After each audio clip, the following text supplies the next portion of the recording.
commencer, je travaille mon sourcil. Pour cela, je prends ma go-to palette, la Naked Basics de Urban Decay. Je remplis et contourne mon sourcil avec un fard marron qui est 2 tons plus clair que la teinte naturelle de mon poil. Et si j'avais une confession make-up à vous faire, eh bien je dirais que la première chose que je maquille est mon sourcil. Parce que le sourcil encadre le regard et le regard est le premier point de contact. Il est très important que cette première accroche soit réussie. Alors après, à la place, j'aurais pu mettre du crayon noir ou bien du mascara, mais pour mon goût personnel, je trouve que ça fait too much. Quand on n'a rien sur le visage, c'est assez voyant. Alors que si l'on travaille son sourcil, surtout avec de la poudre, on a un effet qui est naturel. Et comme le sourcil donne un cadre au regard, eh bien, il lui donne aussi sa personnalité et c'est de manière discrète et naturelle.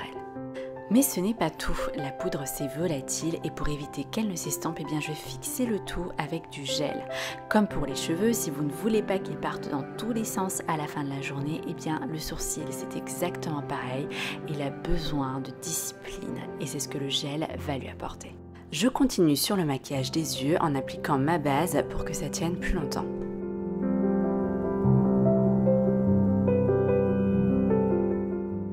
Aujourd'hui, je vais utiliser la Sweet Peach de Too Faced et en particulier ce quatuor de couleurs qui est rosé, nude et cuivré à la fois. J'aime beaucoup ce mix de couleurs, je trouve que c'est léger pour l'été. Et pour commencer, je vais appliquer un fard nude sur toute ma paupière mobile.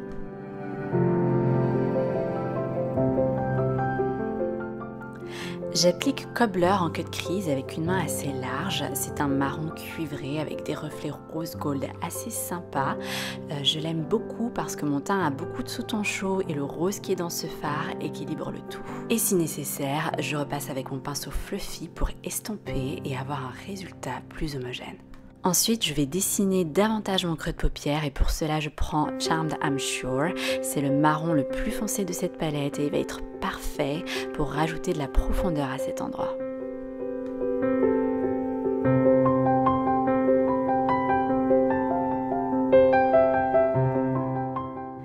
J'étire l'extrémité vers le haut et ça va donner du caractère à mon cat-eye.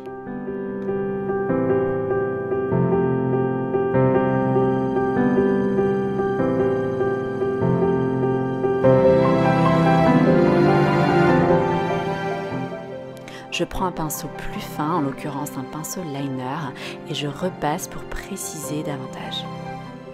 On a ainsi une ombre graduelle dans le creux, quelque chose de diffus, sans rupture, qui redéfinit le creux tout en transition.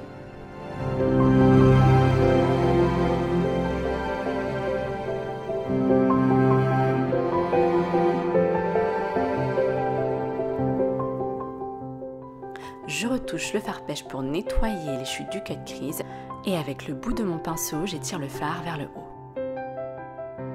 J'ai choisi ce fard blanc en enlumineur, ça donne du contraste et de la lumière sur un look très nude.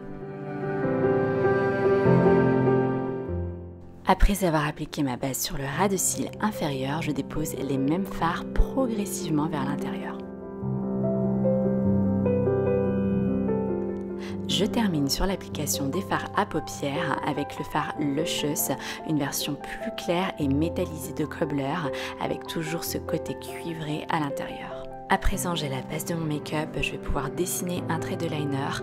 Donc je vais démarrer du premier tiers interne de l'œil et je vais étirer mon trait en restant près des cils.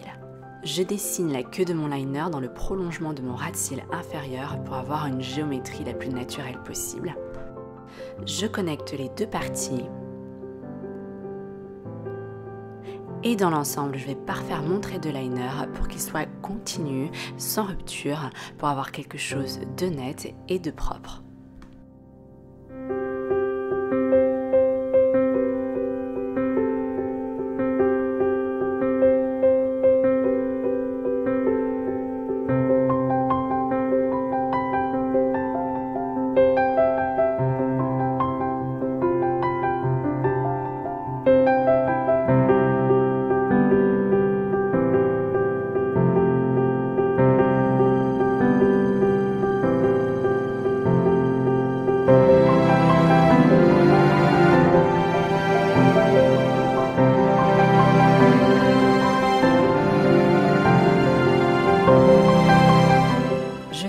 appliquer ce crayon chair dans ma muqueuse, ça va annuler le rose et défatiguer le regard.